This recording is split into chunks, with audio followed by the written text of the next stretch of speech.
It's the marriage of what we've carried with us from the start to what we learned along the way.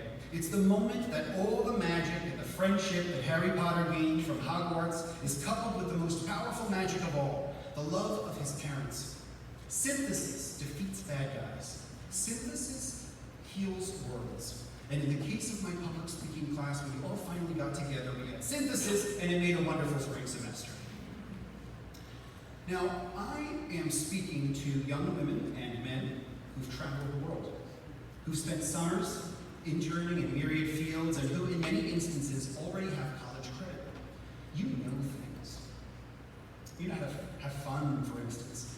I know this because many of you sing and dance on your way to class. Or maybe, say, rewrite pop song lyrics to serenade your teachers.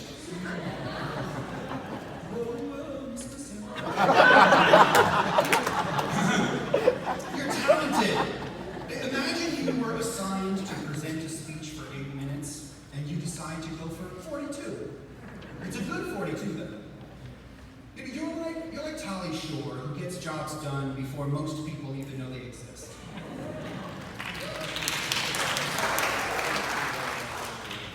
You are like Ronnie Schwartz, whose endless enthusiasm is a gift and is best summarized by the phrase, "That's bold." You are Sarah Brown, a teeny middle schooler I once tutored who turned into a philanthropic powerhouse. You are Josh Robbins, who started killing it with his senior essays the moment he learned how to link his craft with his wonderful sense of humor. You shine. Yeah, good.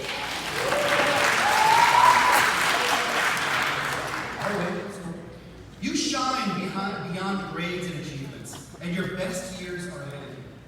I said that to one of you in particular toward the end of our time together. Ed, you are all talented, even if you're a little crazy. That's okay though, because you are the right kind of crazy. I know that because teaching you helps me stay sane. But still, we worry about change, and that is normal. Right now you stand on the cliff's edge of your own thesis. You're leaving the familiar, you're leaving the safe, you're going to head into that strange new world. What you'll learn out there, that is your business. But I'd like to speak to you about what you learned with your family and your faculty.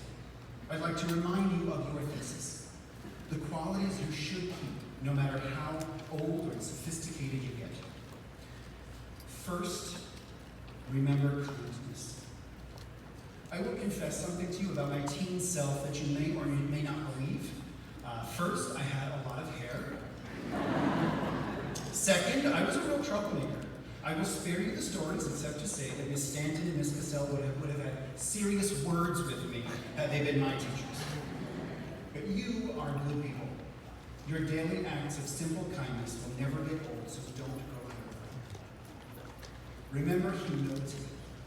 And I don't mean that you should grovel and pretend that you're less than you are, not at all.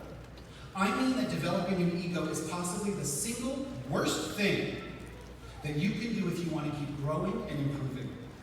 We talked about this at the start of our public speaking class. An ego gets you into arguments rather than discussions. An ego is a prison with a lock that reads, "I'm already great." And it makes you afraid to try new things, because the ego never ever wants to look foolish. You want to learn faster, easier, more joyfully? Keep this in mind. The mark of a great education is an awareness of how much you still don't know. So don't worry about being great, just worry about getting better. Speaking of your education, remember the power of language. Friends, it is 2019. You know what the world really needs right now? Discourse and communication. There is a reason that tyrants fear philosophers and artists. You can take a pen and paper and change the world. No circuitry, no software required. What you think is up to you, and I have had a wonderful year teaching students who fundamentally disagree with me on serious matters. But I loved reading your words and I was moved many times by how universally we felt the same joys and pain.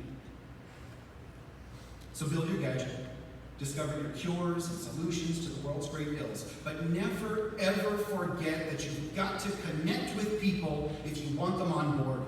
That is a millennia-old truth, and it'll keep being true so long as civilization stands. The last piece of advice I have may seem antithetical, but that's the nature of your here and now. Allow yourself some selfishness in these next few years. See what you need to see. Do as your kind heart asks. Explore and experience.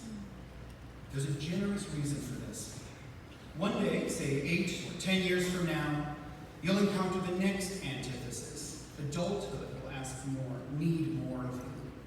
You'll begin to take our places as teachers and leaders, and maybe later as mothers and fathers.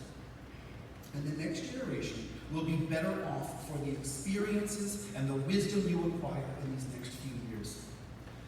In other words, what you synthesize in your adventures will add to the next generation's thesis, and the beat will go on and on. And that is how we all move forward. That's how we move toward greatness, how we all change for the better year by year. Now, if you are lucky, this change is as difficult as it was in the beginning.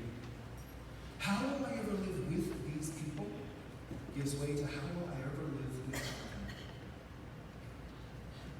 It's like that with family and friends, and it's like that with you, your graduating class and your school.